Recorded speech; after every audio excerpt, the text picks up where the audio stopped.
నందమూరి బాలకృష్ణ నటిస్తున్న 'NBK 109' cinema ఒక schedule అనేది ఆల్రెడీ ఊటీలో కంప్లీట్ అవ్వడం జరిగింది. 2 డేస్ బ్యాకే యూనిట్ అంతా కూడా హైదరాబాద్ చేరుకున్నారు. ఇక కొన్ని రోజులు గ్యాప్ ఇచ్చి మళ్ళీ నెక్స్ట్ షెడ్యూల్ అనేది అనంతపూర్‌లో చేయనున్నారు. సో, అక్కడ యాక్షన్ సన్నివేశాలు, కీలకమైన సన్నివేశాలు చిత్రీకరణ అనేది చేయనున్నారు. అయితే ఈ మధ్యలో బాలయ్య నిన్న తాజాగా ఒక ఈవెంట్‌కి హాజరవ్వడం జరిగింది. ఒక వాల్యూమ్ మార్ట్ అని చెప్పేసి దాని ఓపెనింగ్ కోసం బాలయ్య పటాన్‌చెరువుకు వెళ్ళటం, అక్కడ అభిమానుల సమక్షంలో ఆయన తనదైన శైలిలో స్పీచ్ ఇవ్వటం, ఆ మేనరిజమ్స్ అన్నీ చూపించడం అమ్మాయిలను ఎంతగానో అలరించింది. ఇక పర్టిక్యులర్‌గా ఈవెంట్‌కి వచ్చిన బాలయ్య లుక్ గురించి ప్రధానంగా అందరూ మాట్లాడుతూ ఉన్నారు. ప్రతి సినిమాకి కూడా ఎంతో కొంత లుక్ వేరియేషన్ అనేది బాలయ్య చూపిస్తూ వస్తున్న క్రమంలో ఈ సినిమాలో పర్టిక్యులర్‌గా ఆయన లుక్ అనేది ఫుల్ మాస్ ఉంటుందని చెప్పేసి మాట్లాడుతున్న క్రమంలో నిన్న ఈవెంట్‌కి వచ్చిన బాలయ్య లుక్ అనేది అభిమానులు ఎంతో ఆకట్టుకుందని చెప్పుకోవచ్చు.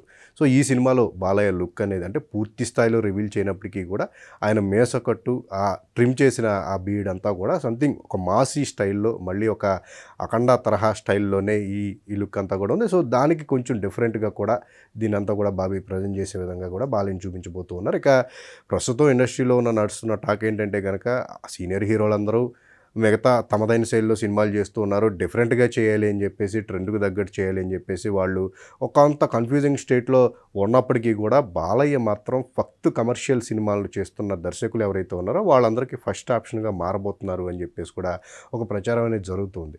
చిరంజీవి ఆయన కూడా రెగ్యులర్ కమర్షియల్ సినిమాలు చేసినప్పటికీ కూడా ఆయనకున్న బాడీ లాంగ్వేజ్‌కి, ఏజ్‌కి ఇప్పుడు ఆ తరహా కమర్షియల్ సినిమాలు సక్సెస్ తీసుకురాలేని పరిస్థితి ఉంది.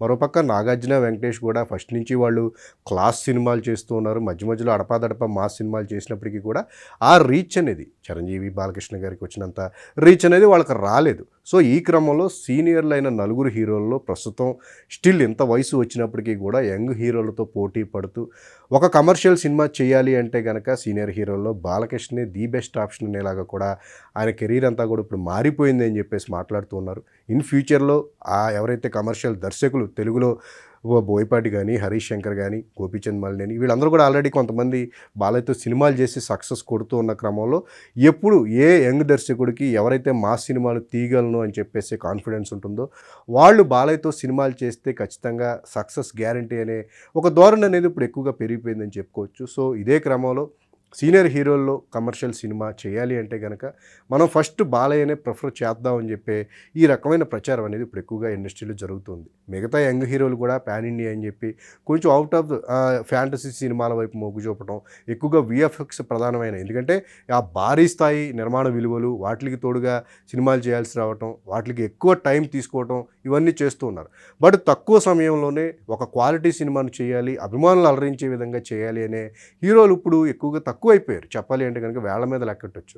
సో, అలాంటి హీరోల్లో బాలయ్యే ఇప్పుడు ప్రస్తుతం టాప్ పొజిషన్‌లో ఉన్నారు అని చెప్పేసి కూడా మాట్లాడుతూ ఉన్నారు. ఇక తర్వాత బాలయ్య వరుస కమర్షియల్ సినిమాలు చేస్తూ ఉన్న క్రమంలో ఆయన నెక్స్ట్ అఖండ 2ని పట్టాలంకించబోతున్నారు అని చెప్పేసి అంటున్న క్రమంలో తర్వాత బాలయ్య ఎప్పటినుంచో కూడా కొన్ని డ్రీమ్ ప్రాజెక్ట్‌ని ఆయన సెట్ చేసుకుంటూ ఉన్నారు. గతంలో 'గౌతమిపుత్ర శాతకర్ణి' అని ఒక సినిమాను ఆయన చేసి ఒక చారిత్రాత్మకమైన సినిమాను చేసి ఎంత సక్సెస్‌ను సాధించారు. సో, అదే క్రమంలో అదే థీమ్‌తో ఉన్న ఒక సినిమాను మహారాజుగా ఉన్నటువంటి తెలుగు నేలపై ఒక మహారాజు సుదీర్ఘకాలం తెలుగు నేలను ఏలినటువంటి మహారాజు పాత్రలో ఆయన నటించాలి అని చెప్పేసి ఎప్పటినుంచి ఒక కోరిక ఉన్నట్టుగా తెలుస్తుందో. సో, దానికి సంబంధించిన స్క్రిప్ట్ వర్క్ కూడా ఆయన చెయ్యాలి అని చెప్పేసి దానికి ఎప్పుడు వీలైతే గనక ఒక 2-3 ఇయర్స్‌లో ఆ సినిమాను కూడా పట్టాలెక్కించాలి. ఎందుకంటే అభిమానులను అలరించడానికి ఆయన కొన్ని సినిమాలు కమర్షియల్ సినిమాలు వరుసగా చేసినప్పటికీ కూడా నటుడిగా తనకున్న సాటిస్ఫాక్షన్‌ను దాన్ని కూడా మరిపించేందుకు తన మనసు అంగీకరించే సినిమాలు కూడా అప్పుడప్పుడు టచ్ చేయాలి.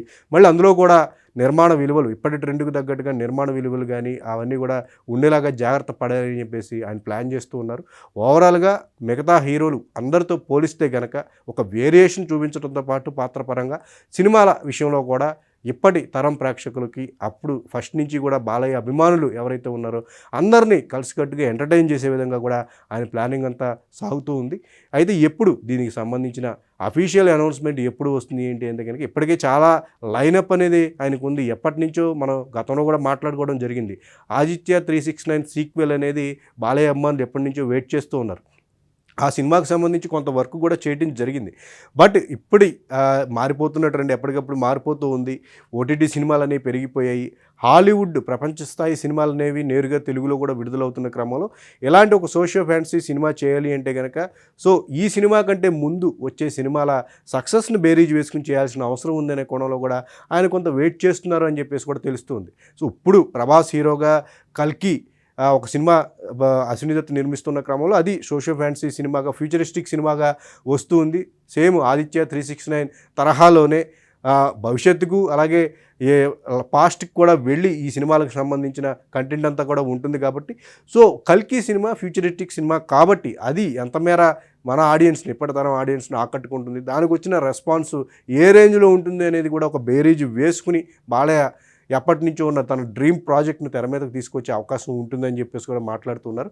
బాలయ్య ఏం చేసినా సరే ప్రస్తుతం అంతా కూడా ఒక సక్సెస్ అనేది చాలా ఈజీగా లభిస్తుంది. దానికి తగ్గట్టుగానే ప్లానింగ్ జరుగుతుంది కాబట్టి అన్నిటికీ సమయం, సందర్భం చూసి ఆయన సినిమాలకు సంబంధించిన అనౌన్స్‌మెంట్‌లన్నీ కూడా వన్ బై వన్ వచ్చే అవకాశం ఉందని తెలుస్తుంది.